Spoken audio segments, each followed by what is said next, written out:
Hello, viewers. Thank you for tuning in. Today we have with us Shilpa Rastogi, Director at KPMG India. She has over 17 years of experience across private and social sectors supporting organizations leverage technology and manage associated risk. Welcome, Shilpa. It's a pleasure to have you here with us today. Thank you so much, Supriya. Thank you, Shilpa. So, Shilpa, it was Cybersecurity Awareness last month, and we spoke to a number of experts who highlighted a number of issues in the cybersecurity field. But one crucial topic that we felt that we need to address is children and cybercrime. We can no longer prevent children from being on digital platforms. They're either taking online classes or they're doing something on their laptops. But if we had to quote NCRB figures, right, as many as 1,60,000 offences were committed against children and they were registered in 2022. And the report also suggested a 32% increase in cybercrimes against children. And this was an increase compared to the previous year. So with the rising adoption of digital platforms among young people, what proactive steps can educators and parents take to help children recognize and manage risks associated with online interactions? So, technology, like we all know, is ubiquitous in today's world.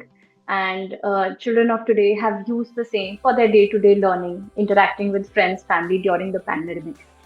Naturally, they are well disposed towards these platforms. It's also interesting to also correlate the inherent traits that children have. These are, curiosity, the ability and the intent to learn, as well as innocence. These traits can render themselves unfavorable to several threat factors out there via digital platforms and can pose several risks. Hence, it's important to be cyber aware and communication. But what we must also perhaps keep in mind is that it's a public asset, right? And also that what we publish or push out there, that's permanent, right? So, in that sense, there are several risks that one needs to be aware of as we go and make the most of these digital platforms. And I think some of the ways in which educators and parents can do that is talking to our to children about safe internet usage and some of the very easy quick wins out there are use of safe passwords. More often than not, you'll find, and this is true for even adults, maybe who are not thinking on the lines of cyber awareness, to go put your date of birth, your place of birth as a password right now. Isn't that the first point for anybody who wanted to exploit that to begin with? So simple practices such as what's a safe password? When you are done with the use of a website, right? Closing, not closing out with an X, but logging out. So you have ended that session. So someone can't intrude that session while you're no longer working on it, right? When you're accessing the website, can you look at what is the URL of the website? Does it seem authentic, right? Not providing information that's more than necessary when you're downloading an app. And I'll speak, I'll share some experience of my own children.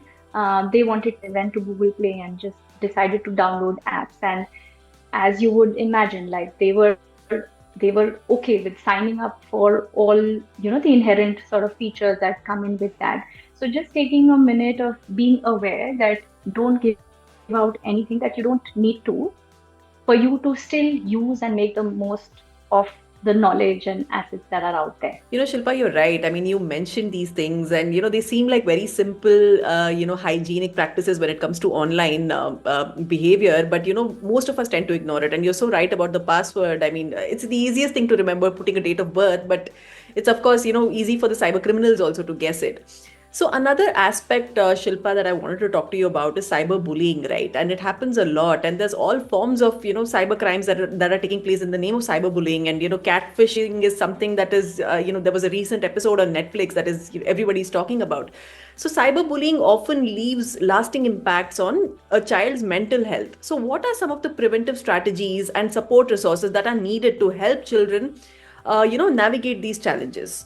Absolutely, Supriya. So I think taking a broader view of what it would mean to be at the receiving end, being treated unfairly or badly would leave an impression on anybody, right? Leave alone children who are very, very sort of vulnerable, but even adults, like no one likes to be treated in that manner.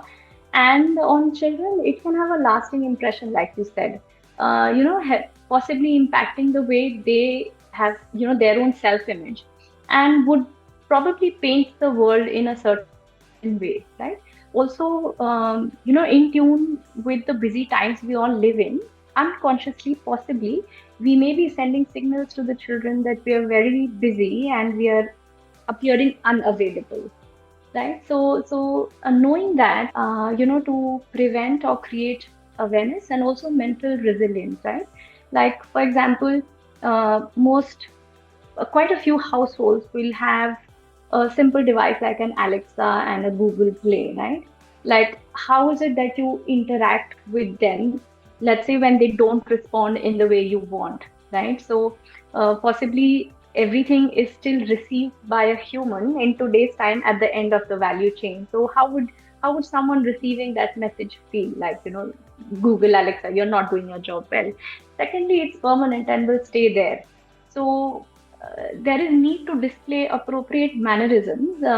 Should you be in the virtual world or be with someone actually socially, because that's you who is speaking to them and it's your own image. So do you really want to be that person who's rude and very asocial? If you are at the end of at the end of cyberbullying, then I think children must be encouraged to inform their parents and educators. Possibly, parents and educators. Something I'll share from my experience is sometimes you encourage or initiate a conversation as a third person, and you share something from your experience that a colleague of yours shared something that happened to her child, and this is what they did. Possibly can send out the signal to your children that it's one, they'll be able to relate if something like that happened to them, and b, that it is okay, and it is okay if that happened, and that they must lean in on you and talk to you if they were at the end of that.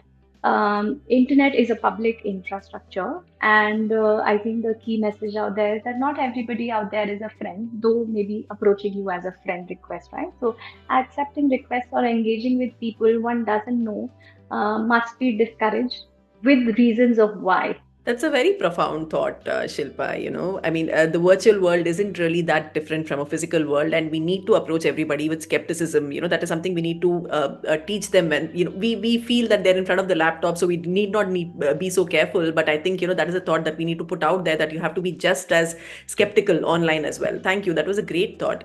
So, Shilpa, one more thing is that, cyber threats continue to evolve, on a constant rate. It was not the same that it was, 2 years ago. So, even our kids need to be educated, along those lines. So, what are some of the effective ways to maintain the relevance and effectiveness of educational content that is designed for children?